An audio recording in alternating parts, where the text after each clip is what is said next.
founder of Hamilton Professional Counseling. Hamilton, the therapy dog, is in the background. He's with us today too. And we have Dr. Laura Reis, the founder of TeleDocWell. And today we're going to be talking about GLP-1s and how they help our brains and heal our bodies emotionally as well. So I want to jump right into first, Laura Reis. Please tell me about your background a little bit and what you do. Yeah, hi. Thank you for having me today. I'm a board certified family medicine and obesity medicine physician, and I started a company doing telemedicine and helping patients with more of like a functional family medicine approach while trying to help them reach their weight goals, but also just functionally feel better from a more holistic standpoint. I don't just use GLP-1s. I work with other functional medicine modalities to help people feel great. So my background, I actually started off not in medicine. I started off in counseling. I did a master's degree in community and addiction counseling from William and Mary. And I actually ran like a juvenile detention program for about a year, which I have some funny stories there someday for another podcast. That's good. And then I went to med school and I did an osteopathic program. I've always been interested in body, mind, spirit, taking more of a holistic approach and helping people. And I've been working with GLP-1s now for many years. And I have found that it's definitely more than just weight loss on their impact on the brain and the body. So it's worth a discussion. Okay, and you shared a paper with me. Did you write the research paper or did you co-write it? This is just information that I found and put together in an outline to help with, this is a lot of things that I'm currently exploring and looking into. A lot of the studies are from the last year, especially on the impact of the central nervous system with GLP-1s. So it's more just an interest, and I compiled some of the data. So It's amazing. I have, yeah. So. I love that you're doing all of this research because we know that doctors only get continuing education if they do it themselves, right? If you stay on Right. top of it. So it's great that you do that. Kristi, tell us a little bit about your background, please. Sure. My background, as psych major, went to community mental health counseling master's program, and then did some community mental health, did about a decade in a hospital doing crisis work. And then in 2013, I started my practice in Noblesville, where I live. And it's just kind of steadily grown over the last 12, 13 years. So it's a group practice now. I've got, as you said, I've got Hamilton. He's my therapy dog in the last year as a part of my work. But I EMD, to go along with this discussion, I know Dr. Reis has had some information about kind of how trauma impacts, and I'm probably not going to be technically correct, Dr. Reis, so you can correct me, but basically how it impacts the central nervous system with stress response and that type of thing. And a big area for me is EMDR. I was trained about 5 years ago, and I did, so I do a lot of EMDR therapy for clients, but I also, the moment I was trained in it, I said, I got to do this. And so I did quite a few years of EMDR therapy, 2 or 3 years on and off of EMDR therapy for myself, which I credit to why I've been so successful on a GLP-1 for the last 17 months, because I took care of a lot of the emotional eating and trauma response on my body. And then the GLP-1 has been kind of my lovely finishing work. And kind of to combine Dr. Reis and I'm her patient, and she's been life-changing for me and such a cheerleader in so many ways. And Dr. Reis, I don't know if you know this or not, but Amanda made a meme of you and I after our first interview, but I was sharing with her our first appointment. And I don't know if you noticed that I was crying, but you said something about like, this is a metabolic disorder and it's not your fault. And I was like got emotional. And so I was telling Amanda about it. That felt impactful to me, like the Goodwill Hunting scene when he says, "It's not your fault," and then he hugs him. And so Amanda made a meme of us that way. So It's so sweet. Yeah. It was Well, wonderful. I think you're touching upon a really valid and very important point. I think we're made to feel so much like we've done something wrong, whether it's carrying extra weight or having any kind of failure in life. It feels sometimes like, well, if I'd only done this different, or if I could have done this better, then I wouldn't be where I am now. And maybe there's some truth to that, but with carrying extra weight, this is way more complex than just going to the gym and picking good food choices. I mean, this is really a neuroendocrine disorder.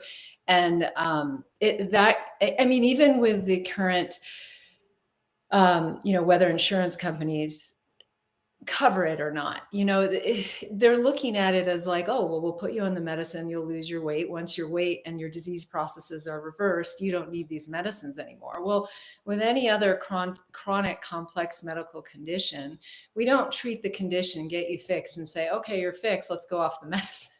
You have to understand it from a physiological standpoint that these medicines are needed to keep the problem corrected, because a lot of this is your blueprint and environmental toxins and other things that we're constantly exposed to that are dysregulating our neuroendocrine system.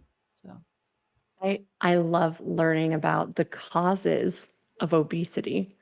So I want to say Kristi was in an episode of the GLP-1 Studio podcast in season 1, and everybody loved it because she is so funny.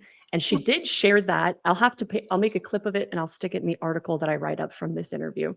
But the meme that I made was perfect for it. You'll have to see it.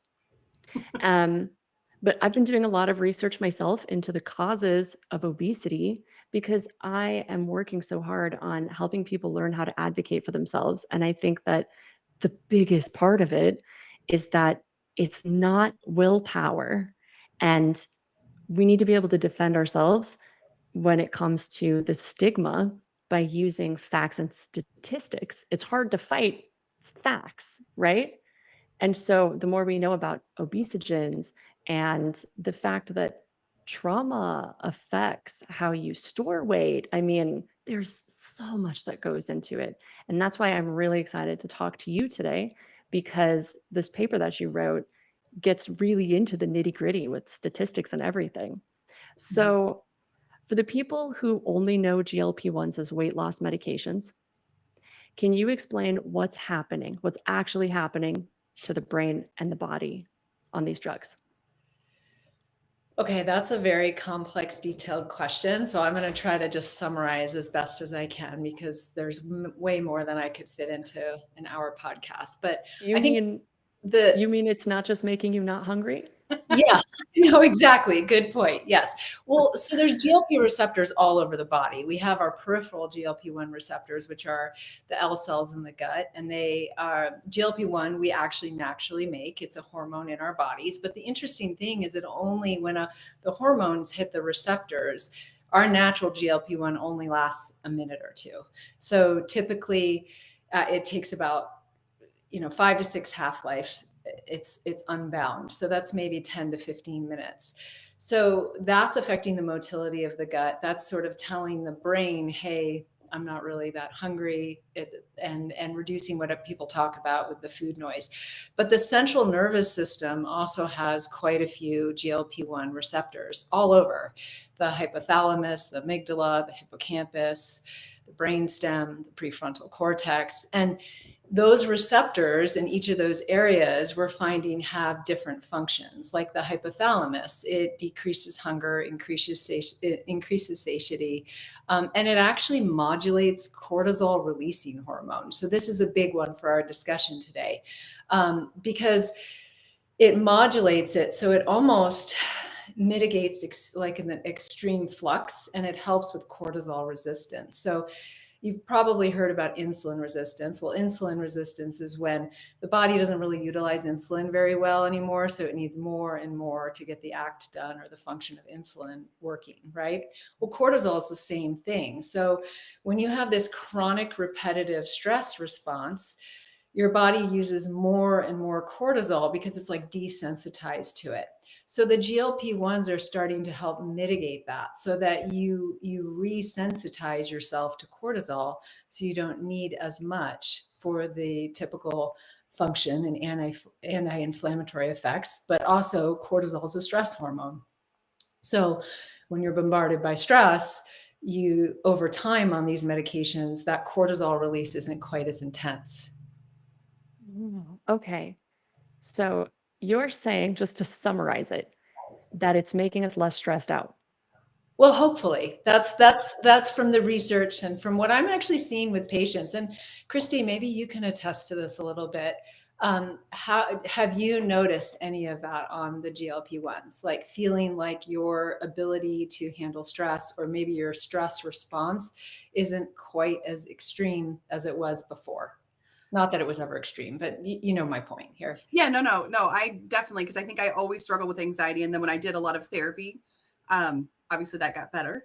But I do think when I started the GLP-1, not just the food noise, but just my whole brain felt quieter. I don't know how else you guys probably did it, but yeah, like I just wasn't as reactive clearly to food. I mean, that's the biggest thing I noticed, but I'm just not as reactive to anything in a positive way. Like I still have joy and all those good things, but I'm the stress response is much more muted in a positive way.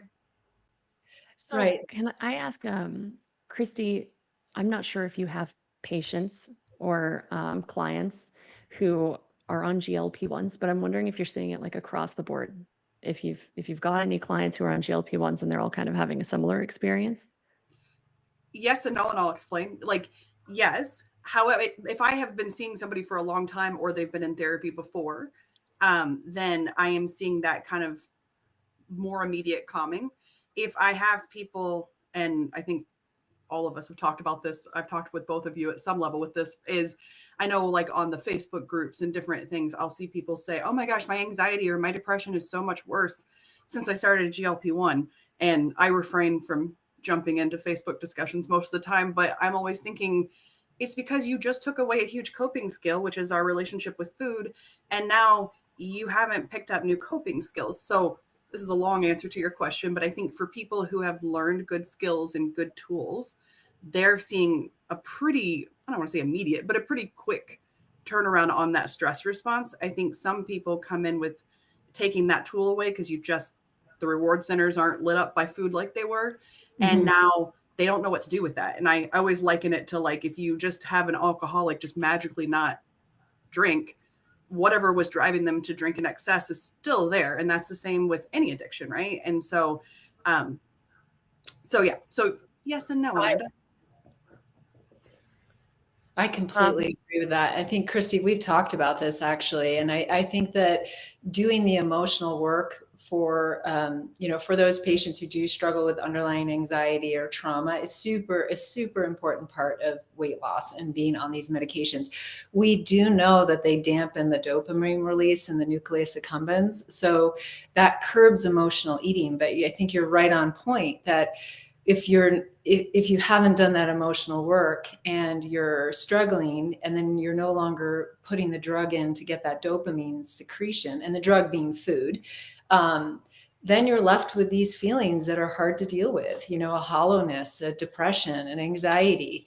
And so I think that's an important angle to really look at for patients. Actually, I love that we're talking about this, because there was someone who I talked to who said that they used to just love crafting. Like they were addicted to crafting. It was their favorite hobby ever. And they said that the one thing that really changed for them was that they had no drive to craft anymore. And they were like, what do I even do with my time? I just don't feel the urge to make crafts. And I thought that was just crazy. But I understand, especially with your experience working with addiction. You've probably have seen some similar stuff, right, Dr. Reis?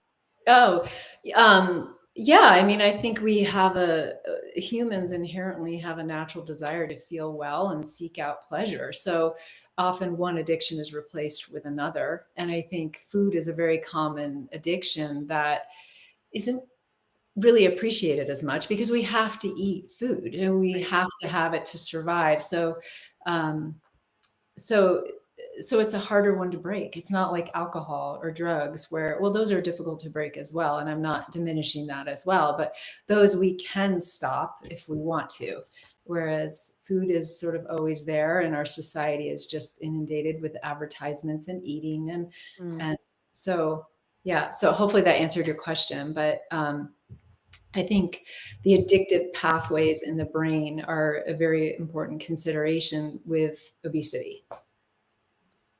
And absolutely, real quick, not to take us off, but I just want to bounce back on something, because I think when we say trauma, I think people think like massive, like what we extreme trauma. And so I guess I just want to clarify, like as a trauma therapist, I talk about big T and little t trauma, right? So big T trauma is like if you got held at gunpoint or something awful, right?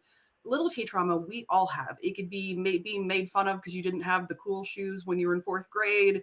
It can be, somebody looking past you because you're obese and they don't see your worth. It could be a million different things. And so I just wanted to clarify that, because I think that people hear the word trauma and they're like, oh, I wasn't beaten or almost killed, so I don't have trauma. You know what I mean? And so I think it's important to really look at trauma is a whole spectrum, and we all as humans have trauma, whether it's big T or little t or both. And I just think that's so important to address. And sorry, I got away from the science, but I just wanted to say that. No, I love that. I love it. I know. Yeah, jinx. I loved it too. Yeah, and I think it's sometimes those repetitive micro traumas that are so hard on the brain, because I always kind of say we're just a biological computer. We're all neurons and networking. And when you start to have repetitive pathways and signaling, which essentially chronic microtraumas are, you start to create these pathways that are hard to reverse. And they get wired into us. So. And I think they're so dismissed, because I think if something horrible happens to you, like a big T trauma, people recognize that. Mm-hmm. But being gaslit chronically or neglected chronically, I mean, all of those little things, I think, that add up. I don't think people recognize that. And I think it's easy just to dismiss them. And I think that leads to a lot of the dysregulation and then the coping with eating. And then, we were joking, can we blame our parents on... That wasn't a joke. No, I'm kidding. It's like, well, maybe. No. That was so well spoken. Both of you are so well spoken. This leads us into what parts of the brain the GLP-1 are actually touching then, because so many people think that it's just affecting your stomach and a hormone, and that maybe it affects other hormones. But what parts of the brain is it affecting? I mean, all of it. You have the amygdala, the hippocampus, the prefrontal cortex, the brainstem. All of those are affected. There's receptors all over the body and the brain. So, and they affect different actions. So, like the hypothalamus, you activate something called a POMC-CART pathway, which basically is a way of your body saying, "Hey, I don't need to store these calories as food. I'm not hungry." And it also mitigates the cortisol releasing hormone secretion. So it helps lower cortisol levels. The amygdala obviously is stress reactivity and anxiety. So when you hit those receptors, your natural GLP-1 isn't going to stay there for very long, but these medications hit it and target it. So then stress levels and anxiety levels go down.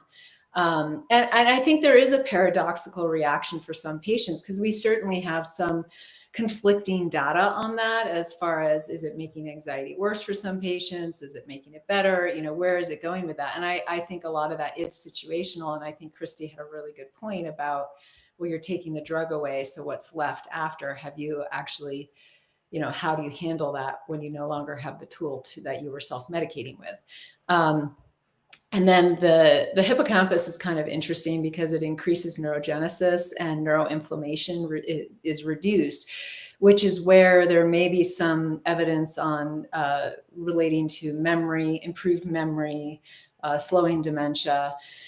and inflammation in the brain as well. And that's a side topic we could dive into another time. But, there are past studies that actually show that just increased inflammation in the brain and the body is correlated with increased risk of depression and cardiovascular disease and, and systemic health conditions. So I think that plays into some of the depression with the medications, that people feel less depressed because there's lower inflammation in the body. And then the brainstem, where there's receptors, it affects autonomic tone. So it integrates gut signals, and it promotes like a calmer state there, because we want more of a parasympathetic response, which is rest and digest. And so when you're holding onto those receptors more, your body has more time to step back, relax, and digest. And that's why we feel full on the medications more. And then anytime you have executive function that's stimulated, you get increased cognitive control and impulse regulation. And that's obviously part of these as well, because we've seen even in addiction, they're helpful. People feel less alcohol cravings, less cravings for other substances. So so that's, I think as far as the brain goes, those are the important areas where the receptors are targeting or involved. Someone once asked me about focusing on obesity only. And I was like, with the nonprofit that I founded, sorry. They were asking why the GLP-1 Collective isn't just teaming up with an obesity nonprofit and just working through them instead. And I was like, this is GLP-1s. This is helping everybody. And I cannot wait to help people with addiction when this is FDA approved to help people with addiction, because it will be. Mhm. It's going to be. So I just can't wait to be able to provide those resources for people in all areas of life that this can help with. Kristi, what are your thoughts on all of that? I have ADHD. I need a more Every piece of specific that. question. What? Oh my gosh. So it's not just, we're talking about emotional stability and less reactivity and being, I didn't even realize how many different parts of the brain that we were touching here. That just blows my mind. The brainstem? Who would have thought? But I'm wondering, as a therapist, how you think that affects people on a more personal level, one-on-one, like You in mean their the medication private or? lives. The medication, how all of those, it being able to affect all of these different parts of a person's brain and their mental state, how you think that this might help people heal. Bottom line is it just helps them heal. But and I can circle back and answer more if you want. But I think the biggest thing I'm seeing as a therapist is kind of, I think what I started talking about earlier with the meme is like, I feel like with clients who have had lifelong obesity or long-term obesity, there is I don't think I knew I carried shame in my obesity until Dr. Reis said it wasn't my fault. And then I was like, and it all came out, right? And so I think it is releasing people from so much shame. And yes, did I make some bad decisions in a Taco Bell drive-through through the 90s and early 2000s? Absolutely I did. I'm not excusing myself, but I also think that it really, my biology was working against me. And so I look at a lot of my clients who have dealt with lifelong, some of them knew they carried the shame, and others were oblivious like me and didn't really pay attention that they were carrying the shame. But I think releasing something that you feel ashamed of that everyone can see, if I have shame because I have some secret foot fetish or something, nobody knows that, right? I just go on OnlyFans or whatever. But no, sorry, that took a weird turn. Anyways, my point is, I feel like when This is why people love you. when you walk around with obesity, people know you walk around with obesity, right? And so I think that lifts so much shame and frees headspace up to deal with other things that are the root of the actual issues. That was really, really well put. Yeah. Actually, I was on LinkedIn And I saw this dietitian make a post about they were trying to end it on a positive note. It was not trying to be negative, but it was instantly off-putting when they started out by saying, "Look around the room at all the people eating donuts and look at their stomachs." Like everybody is like suffering from some amount of overweight, but it's okay because I can help you. And I was just like, "Oh my God, please do not look around the room and judge people." What? Watch them eat their donuts? I think that's a great example of how we get so easily shamed it's your fault because you ate the donuts, therefore you have belly fat. Well, you guys know thin people who eat donuts and smoke My cigarettes husband. and all sorts of things, and they don't have belly fat, right? So yes, donuts are not helpful, but the way I like to explain it to patients, I don't know, and Kristi, maybe you can. I don't know if I ever explained it to you like this, but this to me resonates, and maybe you guys can tell me what you think. But I like to tell people, hey, listen, I'm going to try to give you a fair playing field because you look around right now and metabolically, you don't have a fair playing field, and that's not fair. So if I gave you a fair playing field metabolically, whether it's using a GLP-1, and on a side note, I really do like glutathione and NAD, and I like attacking the picture from different angles metabolically because I'm kind of a less is more. If I can use something as a tool, I want to use a little bit. But anyway, if I give you a fair playing field, then the lifting weights, making the good food choices, all of those start to work. And then the more it works, the more positive you become, the less shameful you feel. And the more you have this like progressive motivation to just even do better because you're seeing the results. But what happens now is people's bodies get so metabolically dysfunctional that they give up because it's like, well, what's the point? I'm eating really lean proteins and I'm going to the gym and I'm not seeing results. So why bother? It's hard to continue with those lifestyle changes when you don't see results. So that's kind of my whole viewpoint is let's try to even out this playing field for you so we can fix things. And that's, I don't think you gave me that exact spiel, but that's what I heard our first session was like, this isn't your fault. I'm evening this out for you. Yeah. And then you can actually play ball. Cause I think like, I don't think I've told you this, but like, well, okay. So I'm going to out myself. Dr. Reis also, I kept asking her perimenopause questions that I didn't label as perimenopause. And then she was like, maybe we should look at HRT. And so I did that. But before I talked to her about that, I didn't realize how much my anxiety had just spiked up in the last year or two because I'm 47. So I'm smack dab in the perimenopause fun. And in the past, when I was under stress, I would find some cheese, eat all of it, and kind of not isolate from my family, but I just didn't go out and do things as much. I just kind of hold up. And I was super stressed out, I don't know, 6 weeks ago. And I think it was really more just perimenopause anxiety amping up. And instead of grabbing cheese and sitting on my couch, I had a moment where I was like, what should I eat? And then I was like, no, because the GLP-1 helped level that playing field. And I was like, no, I actually just want to go for a walk. And I took said Hammy over here. And we walked like 4 miles instead of 2 that day. And then I came back and lifted and I was like, I feel so much better. And in the past, I knew that I was going to feel worse after I ate like half a block of cheese, or went to Taco Bell. I knew I would feel worse, but I could not keep myself from doing it. And now I had that moment where I paused and went, you know what? Maybe I should do what I tell all my clients to do and get outside, get some sun, some exercise, lift some weights, and I'll feel better. And I did. And the thing is, before this medication, we had what felt like an addiction. I mean, I'm meeting so many people who thought they had an eating disorder, or maybe they did. I don't even know. There's not really a whole lot of science on that yet, I think.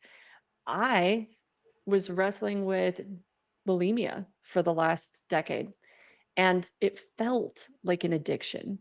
And as much as I wanted to do all of those things, and God, did I do all of those things to excess, I could not drive home. I could not drive home. I would be white knuckling it, trying to get home, and I just couldn't do it. Like biologically, I was driven to stop and get the most like fatty, sugary, quick calorie thing that I could. So if there's a cookie shop, I'm stopping at the cookie shop. I mean, I could not work. I'm at work. I'm trying to do paperwork in an office job, and I'm sitting there and I'm just scrolling Uber Eats. And I'm like, no, can't do that. Answering emails, Uber Eats. No, answering emails, Uber Eats. And like, finally, I just can't. I cannot work. My brain is just filled with the thoughts of how I need to get a freaking hamburger and a shake and then try to hide it when they drop it off so that I'm not getting side-eyed while I take it to my desk and then secretly eating it while people come into my office and I'm like shutting the drawer. Like there's nothing to see here. And now I get so much done. I mean, the amount of work that I pump out in a day is outrageous. I think, is it Jamie Selzer? He's on TikTok. I think it was him that made the best what you're talking about. He said something about a tantruming child. And he said food noise, what you're like, that addiction is like a tantruming child. And a parent can tell the kid no a gazillion times, but at some point you're just going to take the easy way out because you're tired, had a bad day, whatever. And I feel like I agree with you. I think that tantruming child that I couldn't work around is gone with the medication. Yes. Yeah. And the thing is, when those thoughts are happening, it is so stressful. It's that fight or flight response. And maybe Dr. Reis can share a little bit about how that's affected. Well, I think it's from different angles too. So I think one person may respond in different ways than others and have different biological response to the medication, but we know it increases vagal tone. Well, vagal tone goes back to what I was referring to, that parasympathetic nervous system response. So it improves calmness essentially. So you don't have that drive, that flight or fight response where you're like, oh, I got to go eat the whole cake. If I don't eat it now, it's never going to be there again. I need to eat it to survive, right? Or whatever that is. And then there's stabilized blood sugar. So we know that if you have more even blood sugar response, or if you have fluctuations in blood sugar, there's more of an adrenaline and cortisol surge. So it creates that kind of roller coaster effect where then you want the food, you get this adrenaline response, which is addictive because it feels great, and then it crashes. And then when it's crashing, you're like, well, I got to get that again. And so I think that stabilized blood sugar is also part of that ability to be like, oh, well, maybe I don't need this right now, or maybe I can stop and think about this, or maybe I can focus on something else. But I think, and then also I had referred to the amygdala. Well, you're binding those receptors in the amygdala, and the fear, panic, and hypervigilance all goes down. So some of those sort of ruminating thoughts dissipate where you can let go of it. So you see how, because it's involving so many different areas of the brain, there's like a multifactorial approach to why it's helping people control their choices. I'm even seeing a difference in just conflict and the ability to not spiral. When you're having a difficult conflict, it used to be pretty easy to let it ruin the whole day. And it's a lot easier for me to just put it in a box and resolve it later. That's great. We all need because that. it's so calming. Yeah. Yeah.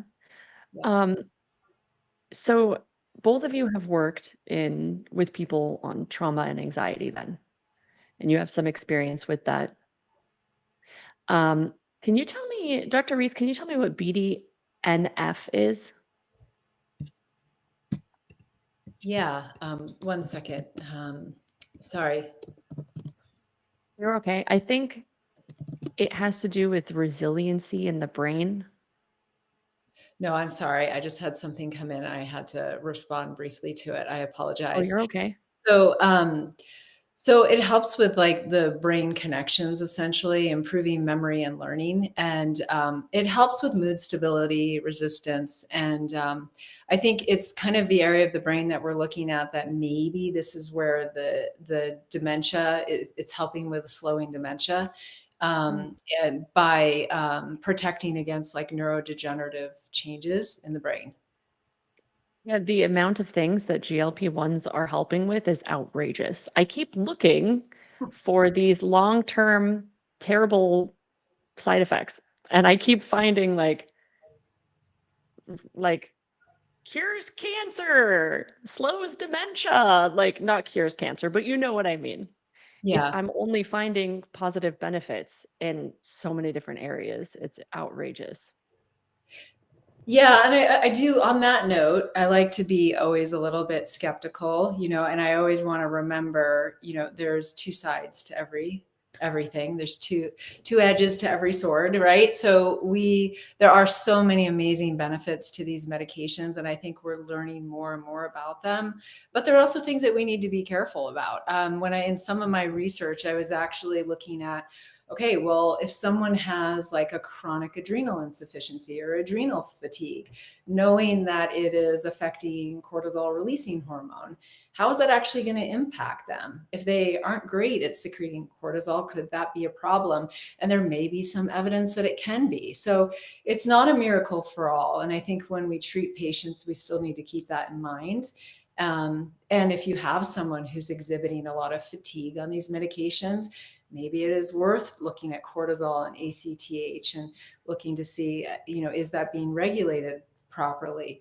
So, and then obviously it's not talked about a lot, but we also have to always keep the retinopathy on the radar too. Right. So, there are changes that may not be beneficial. So I just always want to reiterate that we have to always be skeptical in medicine, always keep questioning both the positive and the negative aspects of something. That's the doctor brain right there. Well, so I was going to say, She's a realist. This is not to, Amanda, my favorite thing is to gripe about my husband's employer and their restrictions on GLP-1 coverage. But this is why I think it's so important to work with a board certified obesity specialist, because she's keeping her eye on these things. And not that other doctors don't know a lot of things, a lot of great things, but when I have a disease, I want the specialist in the disease looking at these things. And so I think it's so important. Well, and just always thinking outside the box a little bit, because I think in medicine, I mean, the longer I've been in this career, the more I know we don't know. Right. So always keeping that in mind is really important. But yeah, I think it's pretty fascinating. And Kristi, maybe you can attest to this too.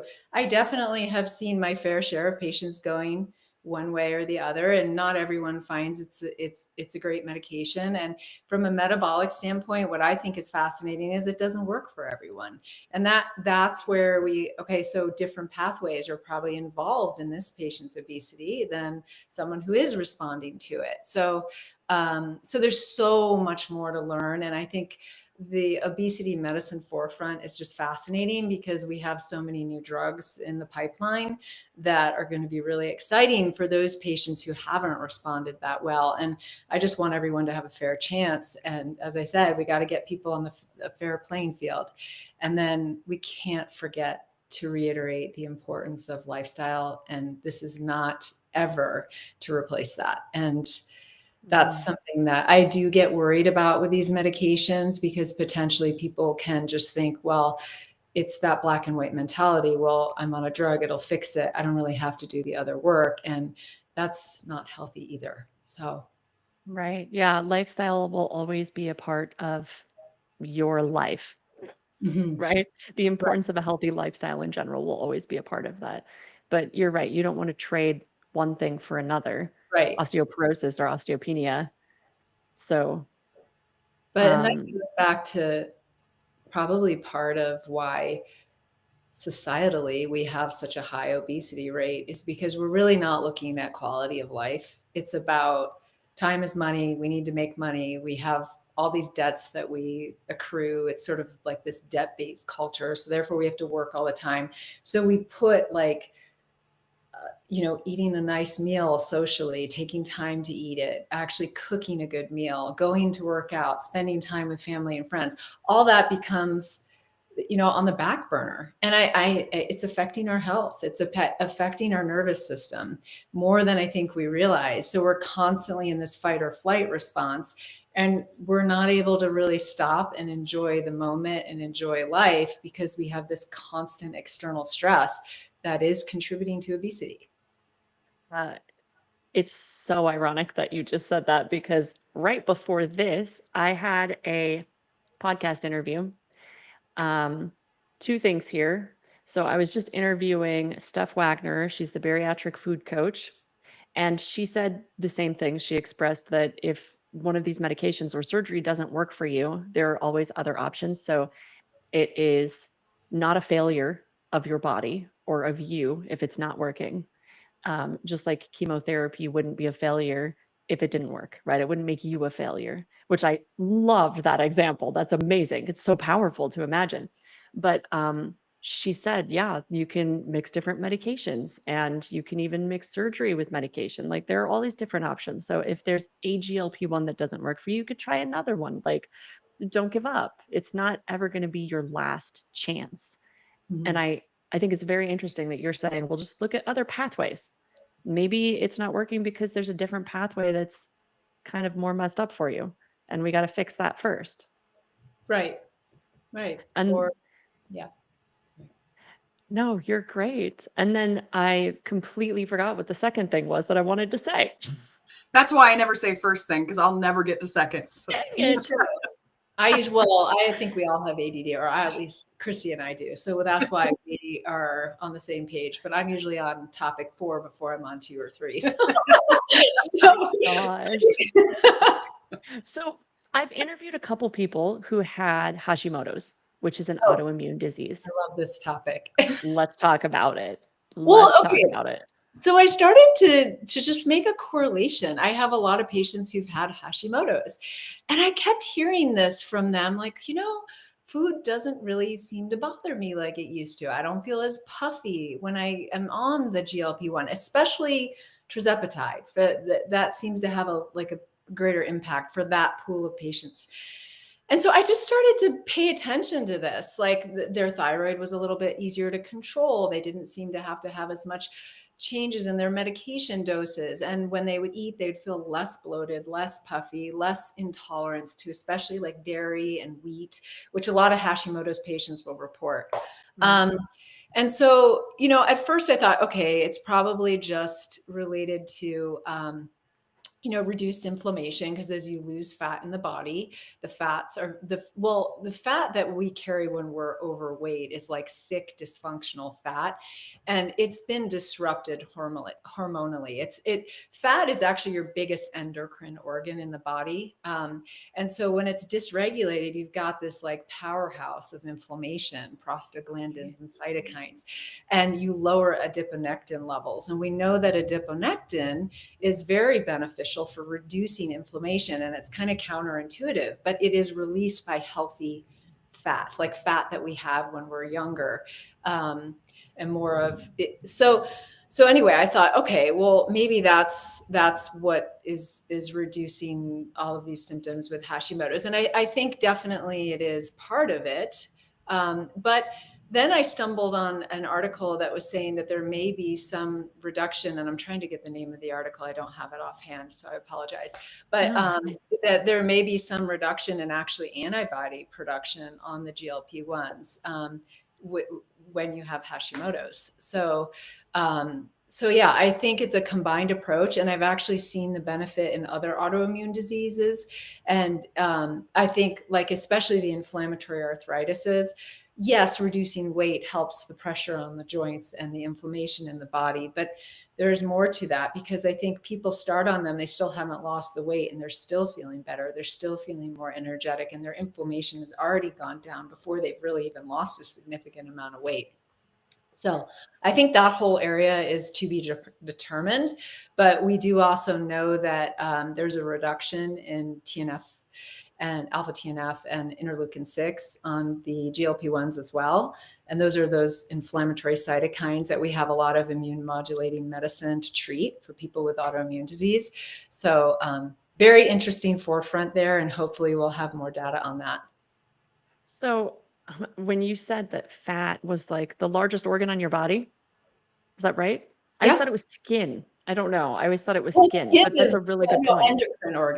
endocrine organ. So Okay. the Okay. skin is your largest organ, but in endocrine, like your thyroid, adrenals, So ovaries, testicles. Yeah.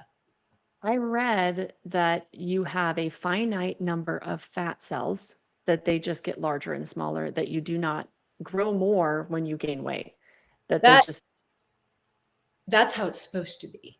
But I think we're finding some of the chemicals that we've put into our environment, especially some of the plastics and BPAs, are now showing that actually you have more fat. Well, yes, you're right, but we're being born with more fat cells now. So they're disrupting our percentages of fat. So fetus is exposed to these high levels of BPA, have higher fat cell content. wow, my So mind is blown. Yeah, I didn't know that. yeah, so I think that's also another area where we have to research a lot. And I think we're bombarded by plastic resins that we're struggling to clean up. I mean, I don't even know if we can clean them up. Our bodies are now saturated with that. And so unfortunately, fetuses are getting exposed to these things at high levels and high concentration. So it's actually affecting our metabolism. And that's why so many kids now are struggling with obesity.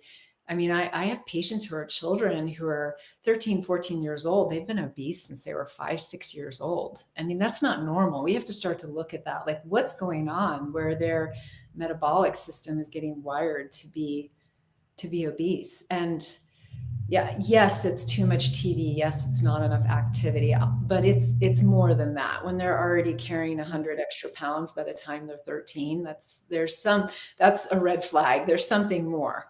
So I feel like that's a whole nother topic of discussion and very fascinating, but I think we have to keep that on the radar is how are these environmental chemicals really truly affecting us and our offspring? Right.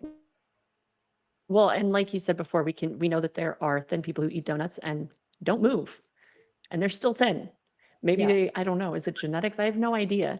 But there's so many different things that go into what causes people to be obese or to develop obesity. And you can have insulin resistance before you even take your first bite of food. And then the odds are so stacked against you. And it does seem like there's a rise in obesity with children. And yes, like you said, there's more screen time, but that cannot be the full picture. It just cannot be the full picture. There's so much more that goes into it. And the second thing that I'd mentioned before that I forgot, I remembered. You were talking about how we're living in this like fast-paced world where we got to go, and we don't have time to like make healthy meals and sit down and eat them like slowly so that we can digest them because digestion starts in the mouth. And I literally made a video right before this where I was eating like out of a little plastic tray this TV dinner that had 18 grams of protein in it because I'm trying to get my protein in, but it's really hard to do when you're going and you have 30 minutes to get on a live. So I was just like scarfing this TV dinner down. So it's just ironic that you said that. Oh. Yeah, and it's good to pay attention to these things, right? We're always on to the next thing. I'm guilty of that too. There's always something more to do, right? Yeah. So we have to stop sometimes and enjoy the moment, right? So Well, that's interesting. I was just thinking because I've always been a productivity go kind of person. I hadn't really thought about it until you guys were just talking. But in the last year, I feel like I've done a much better job of slowing down. And I'm like, oh, GLP-1s. Like I call it my lady layer out in my backyard. It's under a tree. It's a nice tree line. I go out with the dogs. And I've been spending a lot more time just going out and just sitting there, like, and being peaceful for like 30 minutes and then doing whatever, like a lot of different things. So I hadn't even connected the GLP-1 to that new superpower of mine. So Yeah. You're so tan. Like I saw you and I'm like, oh my God, she's Who, glowing. She me? looks like she's going to the tanning bed. Yes. Well, Dr. Reese also started me on GHKCU, which is making my skin better. So it's Isn't not, that amazing? That is so helpful for, it is. and I mean, all of that is experimental. They're peptides. We don't really, they're not FDA approved. So I definitely have to bring that up. But, you know, when you lose a lot of weight, you've got loose skin, and then when you're perimenopausal or menopausal, the skin tone starts to change. So that's one that I think is really helpful for hydration and collagen production. It's pretty fascinating, isn't it? Because I actually had a client, I was doing telehealth yesterday, and my client was like, she was talking about something and she was like, can we pause? And I was like, okay. Because I'm very open about my GLP-1 use, as you all know. And she was like, you're on a GLP-1, right? And I said, yeah. And she was like, why don't you have Ozempic face? And I was like, you need to ask yourself right now, do you want to spend the rest of your hour listening to me talk about this? Or do you want to just tap out and move on? And she was like, no. And so I was talking to her about, like, obviously making sure I make sure I get my 100 grams of protein, my 25 grams of fiber. I drink 100 plus ounces of water, like that all that I do weight training, all of those things. But it was just funny to me because the reason, I guess the whole point I brought that up is I've seen her for all about the last year, and she noticed the skin change since I started the GHKCU, I don't know, 8 weeks ago, something like that. And I've noticed a positive change. So it's great. I think, you know, we haven't even talked about glutathione. That's one of my all-time favorites. I mean, I know NAD have you been is gatekeeping? What? Have you been gatekeeping something from me? I have. I know. You're saying this. I'm like, I really need to have her on glutathione. I'm a huge fan because as fats break down, you know, there's lipid oxidation, and the hepatocytes have like increased lipid oxidation and it's stressful on the body. So the glutathione helps with the breakdown, and it helps protect the liver cells because it's a very powerful antioxidant. But the whole glowing face thing brought that up too, because patients on glutathione definitely have like better healthy skin tone. And they couple so well with the GLP-1 and the hormone replacement therapy. So we can talk about that, but another time. So how do I make you my Go ahead doctor? and send information in my portal, please. I will. Like I have handouts I've made. So, you know, me and my dorky handouts, like I just love handouts. I'm like, oh, you're interested in this? Here's a handout. I like handouts. Me too. When I know we're started getting my close. practice, my favorite thing about starting my practice was working on forms and like handouts. Like, I'm such a nerd. I loved it. I like making little graphic ones for the kits that the collective sends out to people, like little graphic visuals so that people see what the side effects are. But I know that I'm supposed to be letting you go soon. I really don't want to because we just started talking about peptides. And like we don't even get me started, but I have to ask about NAD plus. I'm actually using NAD plus myself right now, and I genuinely do think that I'm feeling a difference. And I'm just wondering what the science is there. Well, and from a clinical standpoint, I feel like I get very mixed results from my patients with NAD. So, you know, I just want to put that out there. It definitely doesn't work for everyone, but it's a precursor for ATP production in the mitochondria. So, it's supposed to help with fatigue, metabolic slowdown. So it's supposed to stimulate that metabolism. And the way I like to say is that it basically, it's the one that basically helps with the energy and the cellular production of your fuel, essentially at a neuronal level. So, so the science behind it is increased ATP production in the cell. This ATP is like the fuel for the cell. It also helps with reducing some oxidative stress. Glutathione probably helps with that more, and that's why I like to pair them together. But it doesn't work for everyone.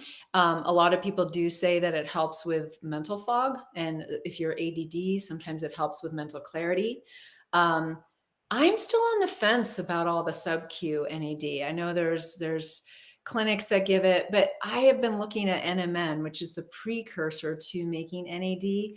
And there's some pretty good evidence that NMN is as effective at boosting NAD levels as just doing the sub-Q and the IV infusions of NAD. So, yeah. What is that? What is that? NMN is just, oh, please don't ask me what it stands for. uh, I'll cough really loud. You can pretend like you're saying It's already it. 4:03. She's Okay. like, don't even get me started. Don't go me. I remember, I always say Nancy, Mary Nancy. That's what I remember. Oh, I sound like an idiot now. Sorry.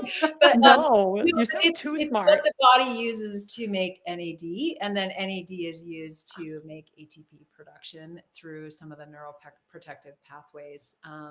And so it helps with neuronal resistance. So basically the neurons aren't breaking down as readily. And remember, back to what I was saying, we're all just these biological computers. So the better our neurons work, the more resistant they are to degradation, the better our brains are going to function, the better we'll function. So I think that's kind of where that goes. And then, it works synergistically with the glutathione and the B vitamins because it helps with methylation and oxidative balance, basically. So, but again, I'm not always a fan of the injections of it. I think that's yet to be seen. And then I also go from like a clinical standpoint. I don't want to have everyone on 20 different injections. So if something can be given orally, like why not give it orally, right? So that's the one that I'm kind of playing around with. Do you see, back to Goodwill Hunting, can you see, I know I'm going to say my girl's wicked smart, like. Yes. That's so cute. You're so cute, Kristi. God, you have a good memory. I can't remember anything from television shows. It's one of my favorite I movies can't ever, either. so. Yeah. She's a little trap keeper up there. She doesn't need NAD plus. No. I've just been trying to work in my girl's wicked smart the whole time. No, I'm kidding. You've been sitting on this one the entire time. You're like, wait for your silence. Are you waiting for that? I wasn't. I actually just free flowed that one, but I should have been waiting for it. So, God, I should let you guys go. I kept you so long, but I would love to have you back just to talk about peptides because they are, it's a buzzword. It's a buzzword right now. So many people are interested in learning everything that they can about peptides. And I really think that, there was a sector of the world where people were in fitness trying to gain muscle, and maybe they were the ones who were talking about it. But it's just blown up since GLP-1s in their peptide form. Now we all want to know what peptides are and how else they can help us. So you said something about the one that helps with hydration. Oh, the GHK. It helps with cellular hydration and collagen production, the GHK-copper. But you have to be really, these things, I get really concerned because there's a lot of companies out there, patients are just like buying them and mixing them themselves. You need to actually monitor copper and zinc levels eventually on these like Kristi, every 3 months or so. We need to look at the ratios there. They're not all safe, and they need to be cycled on and off. We don't know the long-term implications on them. So you have to use things with a little bit of scrutiny. But that is the one. It really helps with collagen production, hair regrowth. So you can get scalp serums, facial serums. You can do subcutaneous injections. You can microneedle. But it does work very well. Oh my gosh, can I just say one vanity thing? I used to get like lash extensions, but my lashes are so fine that they didn't really stay very well. Just the other day, I was putting on some mascara and I was like, oh my gosh, my eyelashes are getting better. They're getting longer and thicker on this GHKCU. I'm like, sweet. So I don't even need lash extensions anymore. That'll save you some money. Are you serious? Right? I thought eyelashes didn't grow back. I think it can increase the size of the hair follicle and then like help with a little bit of lengthening. So I don't know. I just noticed it. And then it was like midnight and my husband walked through the bathroom and I shoved my face in his face. I was like, do my eyelashes look longer to you? And the man has impressive eyelashes. So he was unimpressed, but he pretended like it looked better. So. Oh my gosh. I loved having you guys. I learned so much and it was really, really exciting to get into some of this stuff. And Kristi, you're always hilarious. You're welcome around around here anytime. You've been on here several times, but I would love to have you both back sometime to talk about just peptides. Just get into how they work.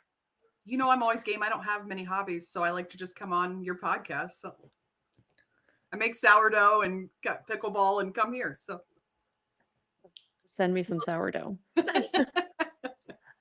Amanda, thank you so much for having me. I hope that this provided some insight and useful information for patients. And Absolutely. Yeah, I'm going to turn this into a podcast episode. Thanks, guys. I really appreciate you. I'll see you next time. all right, okay, thank you. take care. Bye. Bye.